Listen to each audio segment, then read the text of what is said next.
Hi guys, welcome back to Success Decoded TV. Today we're going to be meeting Rafael Dos Santos, author of the book Moving Abroad One Step at a Time, which is soon to be released. This is essentially for people who are looking to move abroad for the very first time. He also runs a very successful property business. Let's go have a chat with him and get to know him a bit better. You moved to London from Brazil 11 years ago, didn't speak a word of English, got a job as a cleaner, and now you run your own property business which turns over 1.5 million. And you've just written a new book which launches in May. What do you do differently to, say, the person who came to sort of London 11 years ago and is currently a cleaner 11 years later? I think ambition is one of the things that it takes, drives people. If it's good ambition, you want to improve your life, you want to develop, you want to do something better. And I think ambition was the first one. Sure. Where, because I wasn't a cleaner in Brazil and it was kind of, I had to restart here. So I knew that, I want more in my life. Not that the cleaning job it was bad, but Yeah. It was just, for me it wasn't enough, and I wanted to go for, to go forward. What is it that drove you though? What is that really made you passionate? What made me really passionate was, it was that I knew that at some point I wanted to find something that I really loved, and my cleaning job, it wasn't something that I loved, Correct. Obviously. So for me, it was about, discovering. I was very young as well. I was 20. I was discovering myself, finding out things about me and about the city, and I was in a new country.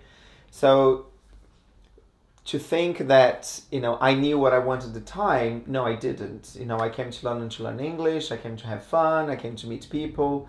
And as you grow up and you get more mature, then you start thinking, what do I really want from life? Yeah. Apart from all the partying and make friends. So people, priorities change. Sure. So people that are sort of currently starting out, that sort of want to do something different, what Right. sort of advice would you give them?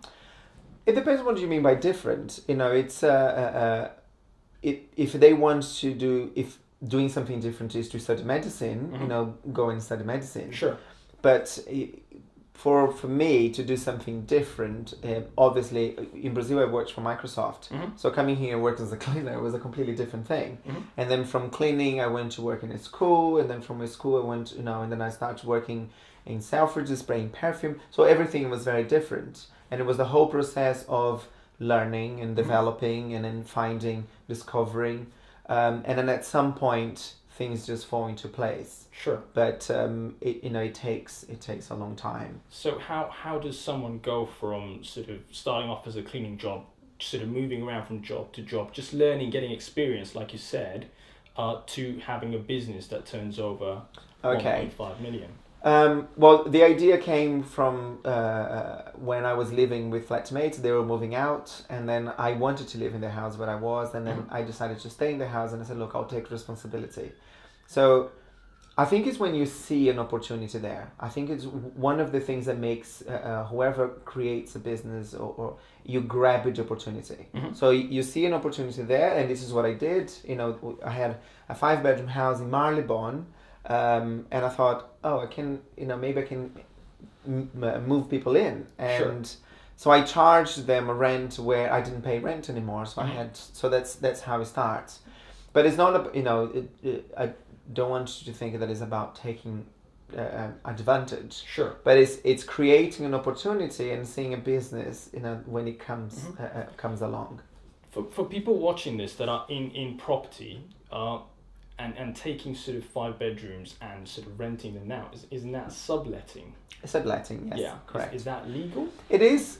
Well, there is a formal term now called rent to rent. Sure. It's something that I didn't have 9 years ago when I started. But as long as it's on your contract, I do know a lot about UK law now, and I know how it works.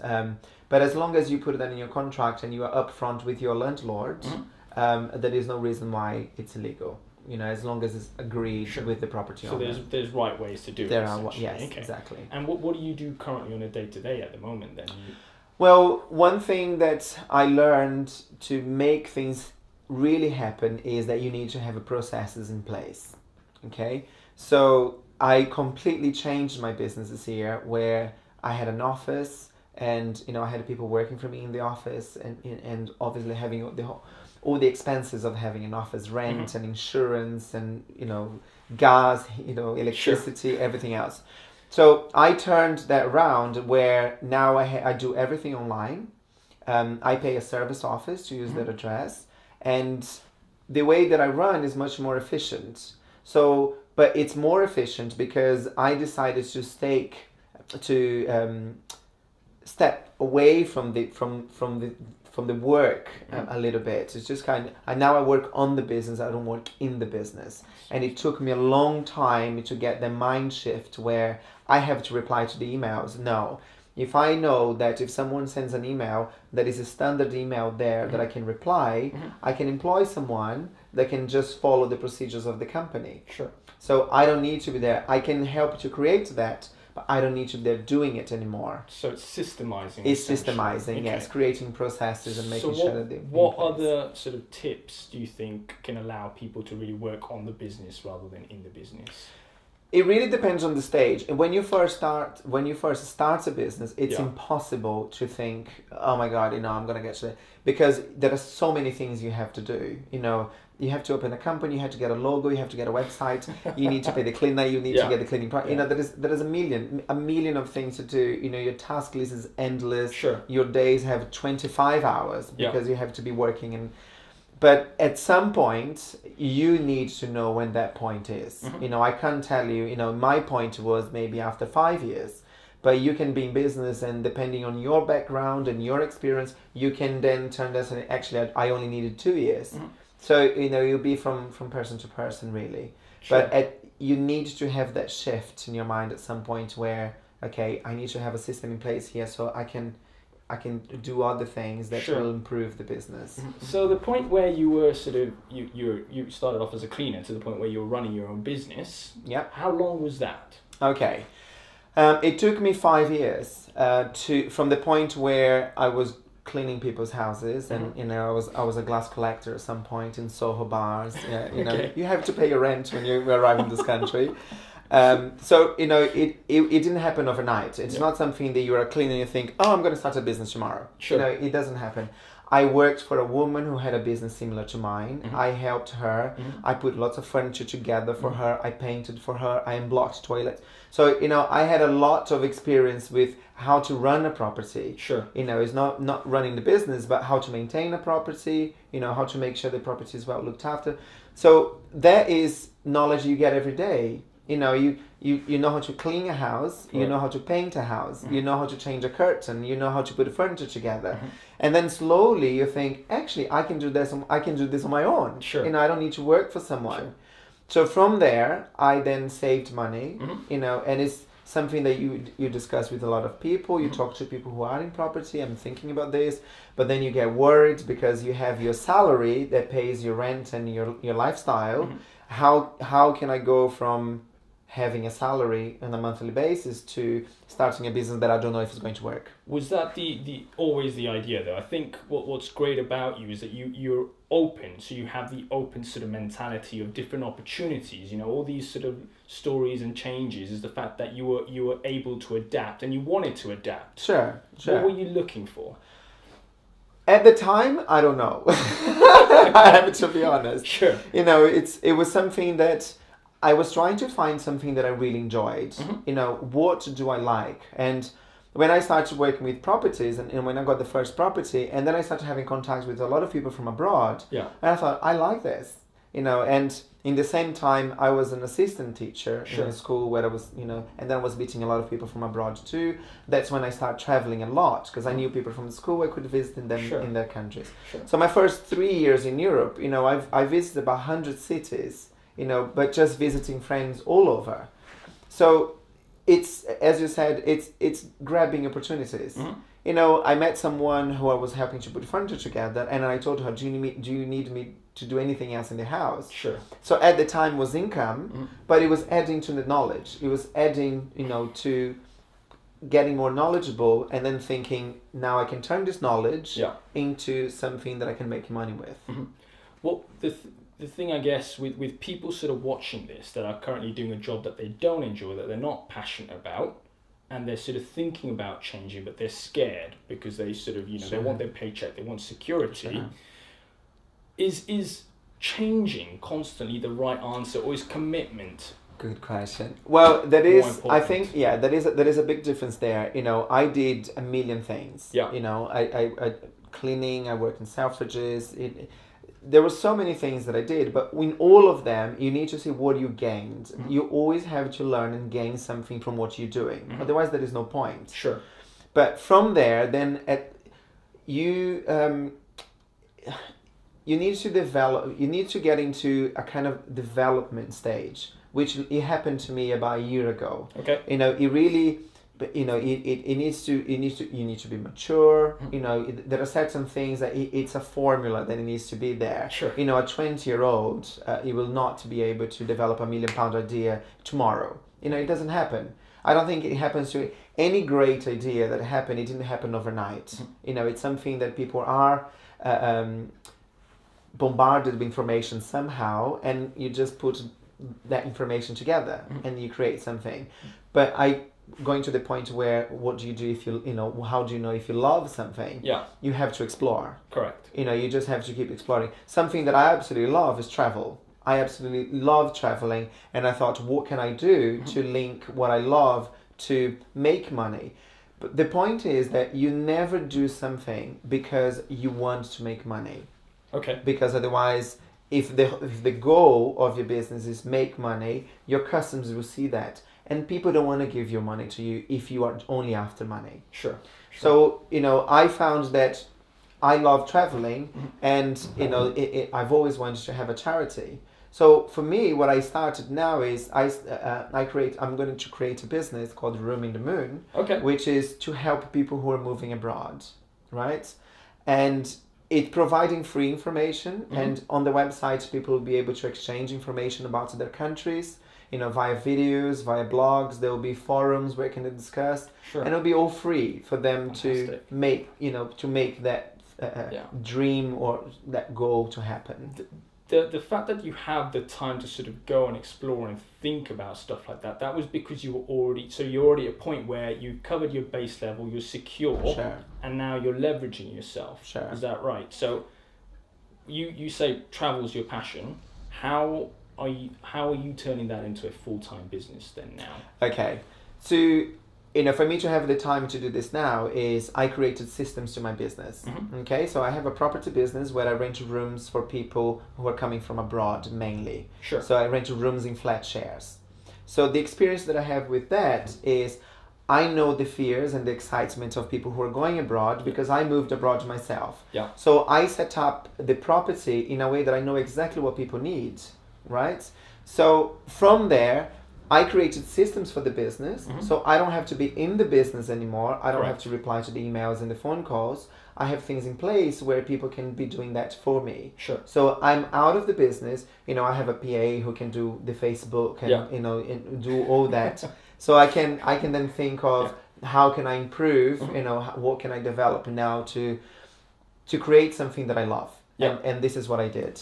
So that's sort of what's led to moving abroad. To moving right? abroad, So you've been exactly. spending your time writing this book, positioning yourself as an expert. Exactly. Fantastic.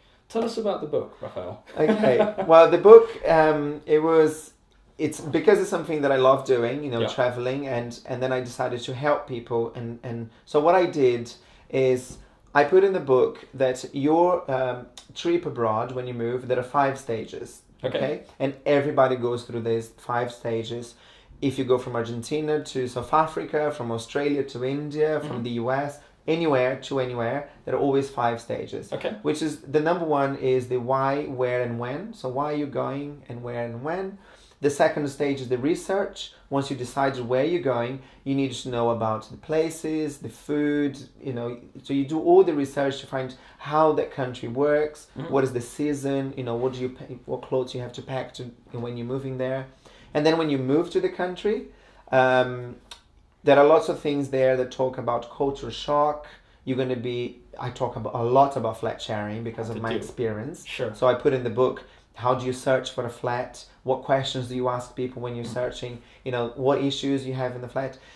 But I interviewed about 10 people who are in a relationship with someone from another country. Interesting. So they talk about their point of view about being with that nationality. Because if you're going abroad, you're going to be sharing a flat or a house with people from other countries. So it's not just about my experience in the book. It's not my life. It's helping people to understand everything that you go through. Yeah. Are the people that you interviewed abroad, are they couples that are in London specifically, or is it all over? No, I have some that are in London. Yeah. But I have friends, there is a couple in the US where she's from Finland, he's from the US.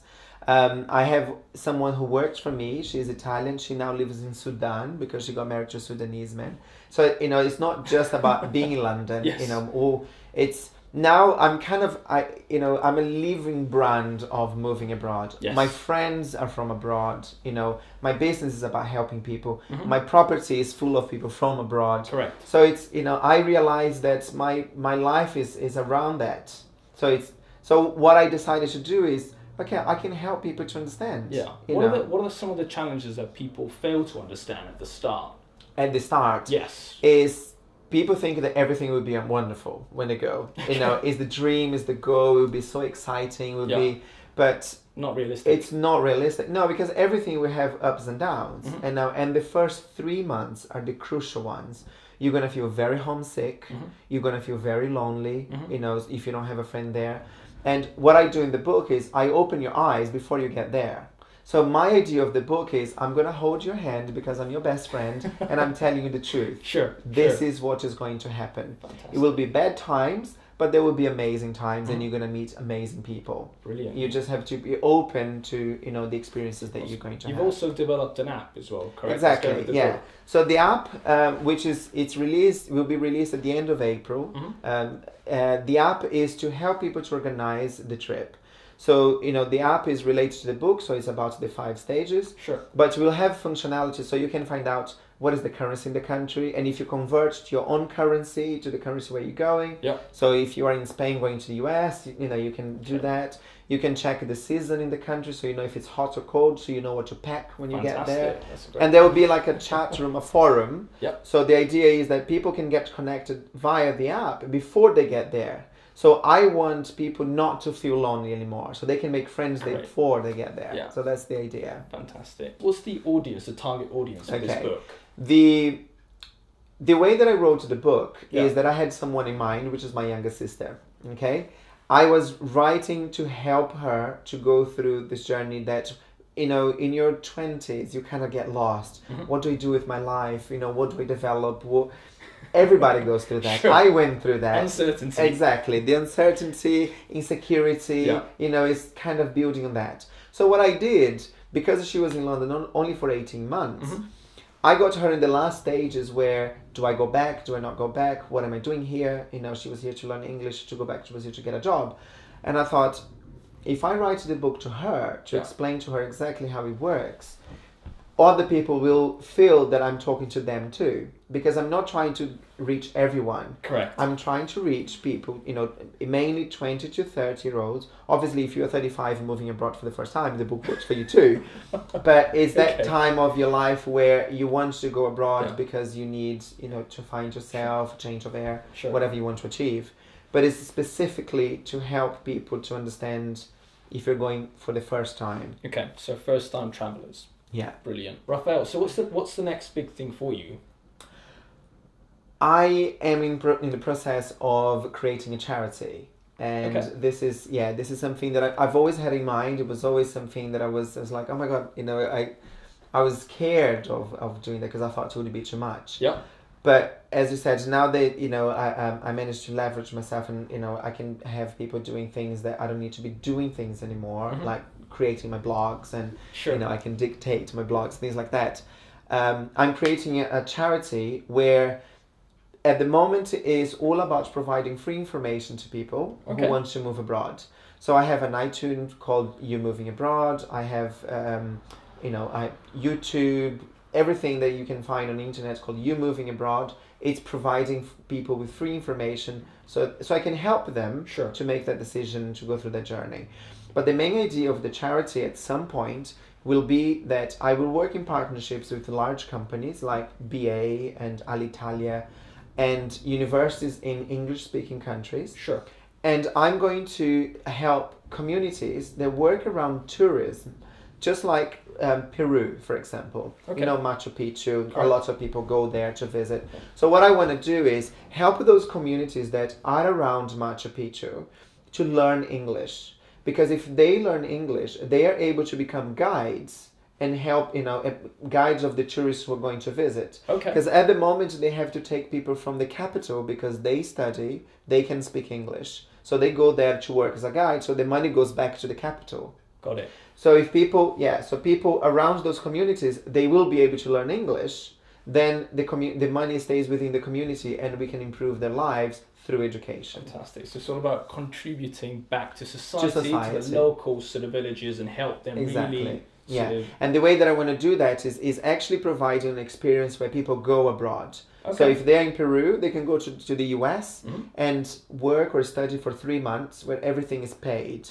So they go back with this amazing experience. They can teach English to the people there. Fantastic. And they can work as a guide. So they can, give some back to the society where they are as well. So how can people get in touch with you? They can access my personal website, which is rafaeldossantos.com. Sure. And there they can see, my businesses about Roaming the Moon, London Up. They can see about my charity, and they can take a look at the book as well. Brilliant. Okay. How can people get a copy of the book as well? The book will be out at the beginning of May. The big party to launch the book is on the 20th of May. Okay. But before that, it will be available. So, and if people sign up on my site, rafaeldossantos.com, they get the first chapter for free. Fantastic. So they can have a peek and can take a look to see what the book's about. That's great. Well, thank you for coming. Thank you. Thank you very much. Take care. Thanks.